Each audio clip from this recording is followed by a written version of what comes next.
You are now tuned into the TRUENORTH.BET football podcast, brought to you by TRUENORTH.BET. A bet always in the right direction. Make sure that you're putting your parlays and your players, teams, everything of the matter on TRUENORTH.BET. It's incredible. I'm your host, Brandon Graham. This is TRUENORTH.BET podcast. I want to wish you all a happy new year. As you can see, happy new year for myself as well, too, because I got eye surgery. So very soon you'll see my eyes. But right now, it's still a little bit sensitive to light for all those that are watching on YouTube. I'm really excited to get into this because this is an incredible time for football, as we're into kind of peaking in the right direction in the NFL and peaking in college football as well. The stage is set for the national championships in the NCAA college football landscape. It's been incredible thus far. We saw my Ohio State Buckeyes go up against the Georgia Bulldogs in the Peach Bowl, fall by 1 point. Incredible game on New Year's Day. Everyone watching that game knows how great that game was. We start with that initially. Saw our boy CJ Stroud, Ryan Day coaching him up, moving the pocket, getting Maya Williams the ball, moving the ball to Marvin Harrison Jr. Cade Stolberg got a little bit injured in the start, the tight end, but played a really good game. We're up by 14 points twice in that game and still end up losing that lead. But give Georgia credit. Stetson Bennett is 25, same age as Lamar Jackson. He wins an incredible game. It's going to be his last NCAA game and the championship game very soon with the TCU Horned Frogs, but just an incredible way to go out in that semifinal game.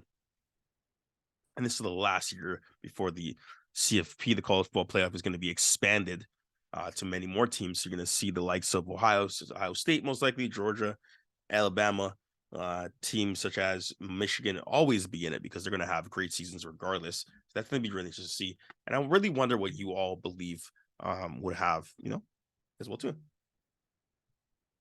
But I'm really excited to get into this because seeing that game, and it's just some speculation that I posted on TRUENORTH.BET. We'll start in NCAA first. Marvin Harrison Jr. was taken out in, I believe, the third quarter from alleged targeting. Targeting was called initially. And this is one thing I believe that is definitely broken in college football, is officiating.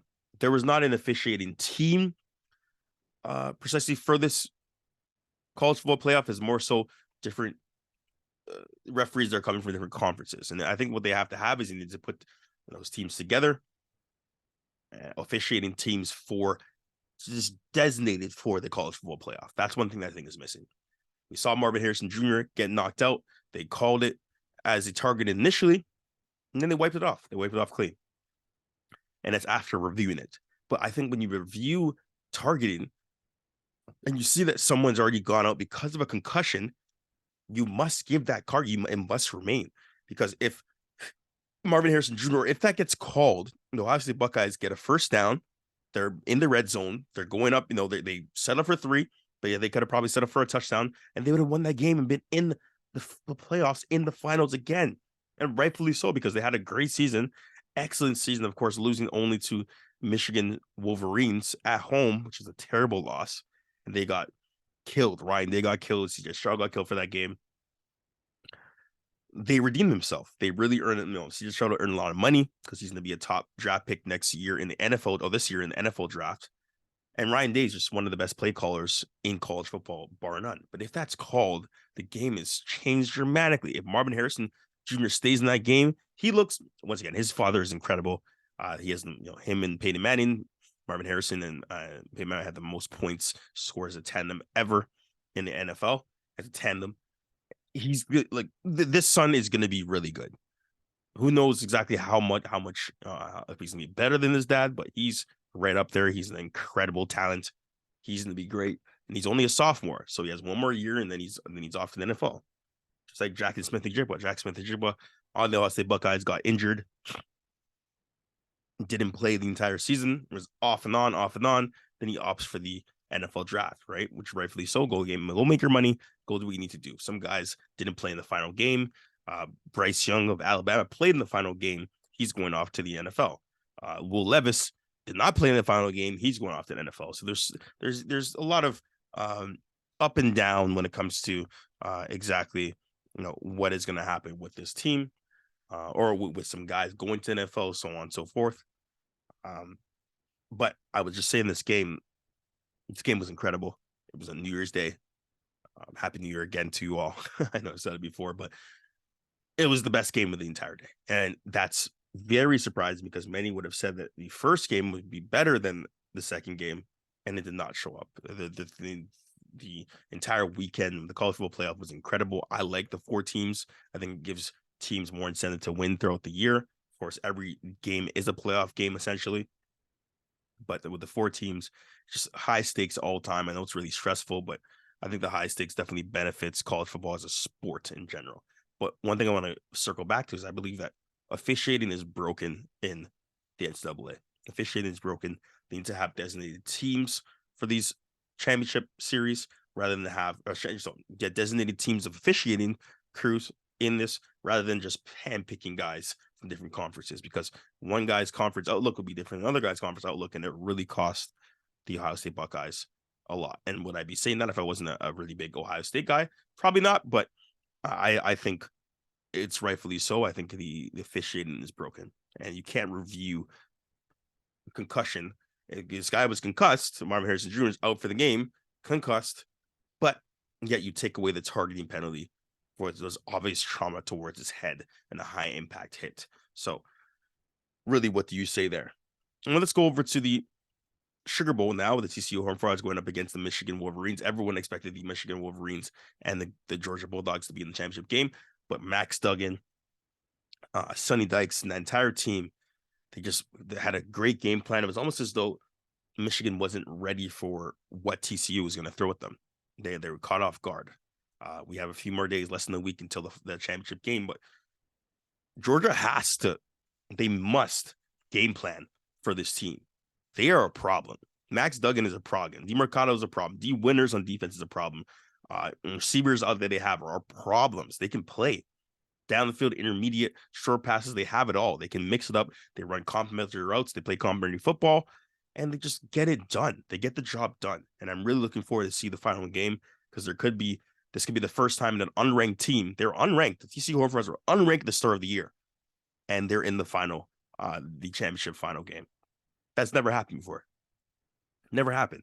So this will be the first time since '94, I believe, actually, and that the team that was unranked the start of the year ends up in the finals. So it's going to be really incredible to see how that goes and see how Max Duggan performs. But it is a long shot.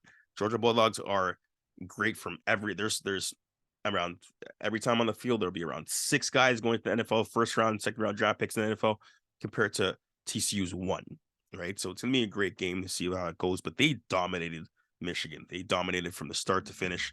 They had a game plan. They were ready to go, and they made it happen. They just made it happen, and that's really exciting news for that particular team because they deserve it, right? They lose the Big 12 championship to Kansas State, come back, beat Michigan, who are heavy favorites. JJ McCarthy, threw 2 pick sixes. They didn't have Blake Corum running the ball, but they still had Edwards. They still had other guys that down the field like Cornelius, so on and so forth.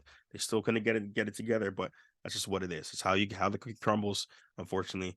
But college football as a sport, it's there, man. It's right there. You got the NFL, but NCAA is an incredible sport. You see so much high octane.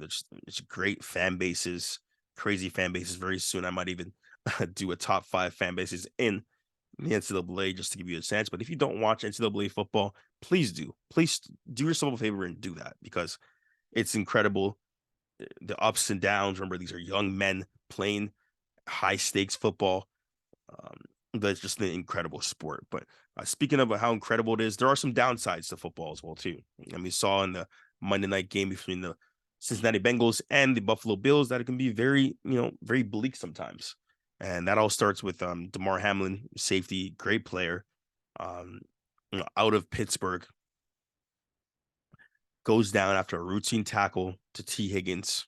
We're watching this live and just collapsed. Gets up, collapses, had a cardiac arrest, pretty much a condition or something where you get impact towards the heart when it's beating and you're down. But he's making remarkable improvement, as we see from the doctors at the University of Cincinnati Medical Center. His lungs are continuing to heal and he's making progress, though he still remains critically ill. And he's still in critical condition, but that entire game being not even reschedule. They're actually going to undo it. They're not going to even have the game.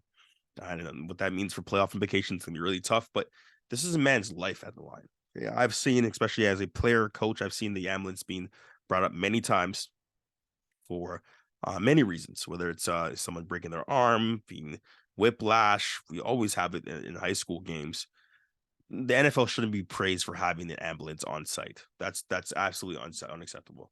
Watching that game, thought the coaches did a really good job. I'm going to bring it to the media. Media, that's their job. They have to be able to adapt on the fly. But the coaches did an incredible job. Incredible job simply ensuring that their guys were safe.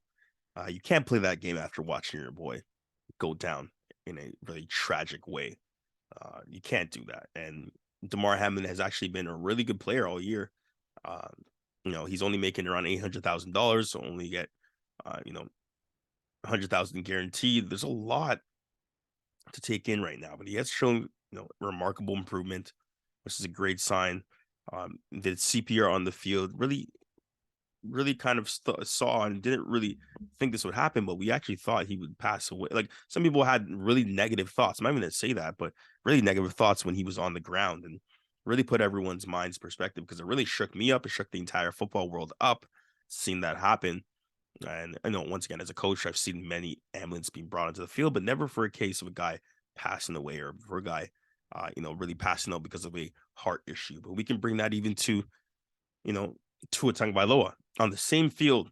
We had some really tragic events happen in Cincinnati. You've had the Ryan Shazier, stuff happen. You saw Demar Hamlin, Tua Tagovailoa, Demar Hamlin, even Antonio Brown in that same field. There's so many tragic things that have happened on that field in general. But then, once again, the talks have begun to reschedule the game, but they just said that the recent post update pretty much saying that they're not going to have the game. And what that means for playoff implications, we'll see. But now it just puts more precedent on week 18. Week 18 was brought for more money. It wasn't brought for anything else. It was not brought for more excitement for the players. Everyone at this point is injured, banged up at some point, some way. But no, there's this week 18 now has some credibility to it, because now teams are fighting for a seeding. The Packers are playing the Lions for a winning get-in situation, unless Seahawks lose. There's so many ups and downs happening, but we'll see exactly what transpires very soon. All right, I'm going to talk about quarterbacks that may lose their job after this season, because there's a lot of guys that are going to be moving. As you saw, Jerry Stidham played really well against the San Francisco 49ers this past week. That means Derek Carr is not going to be back with the Raiders. And to be honest, to my surprise, I thought he was supposed to be gone a while ago. He should have been gone a long time ago, but they kept him.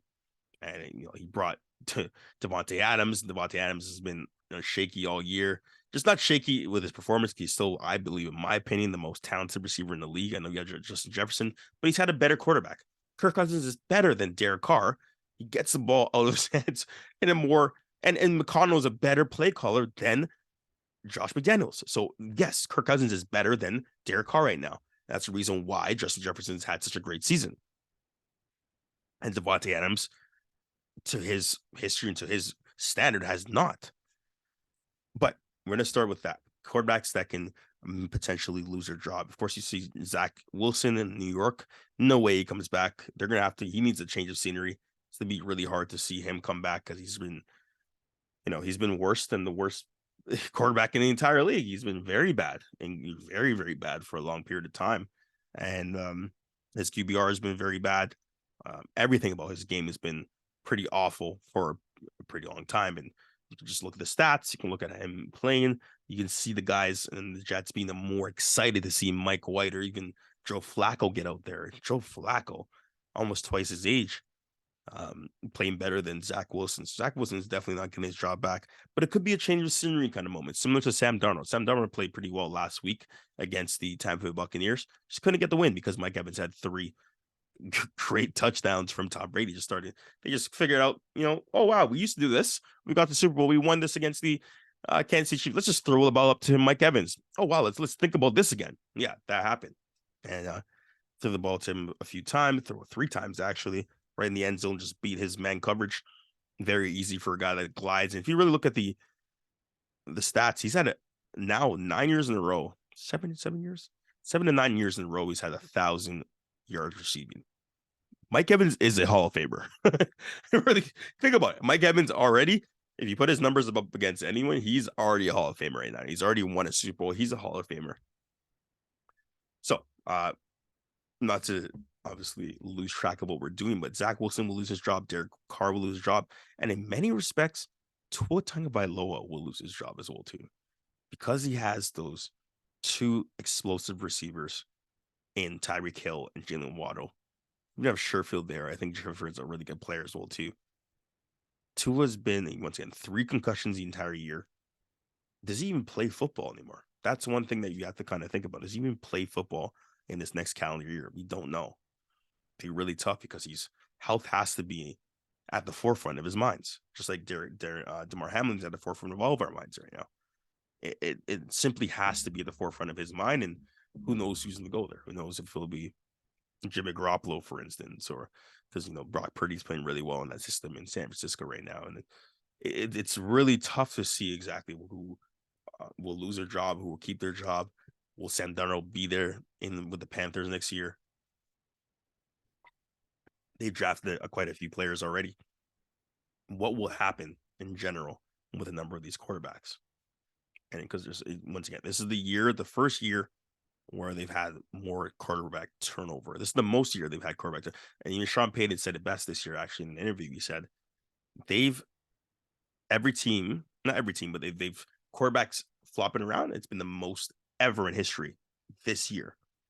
Because it just shows you that quarterback is a really tough position. Some guys are going down. We saw Kyler Murray going down. This is the year where there's been the most movement with quarterback play ever.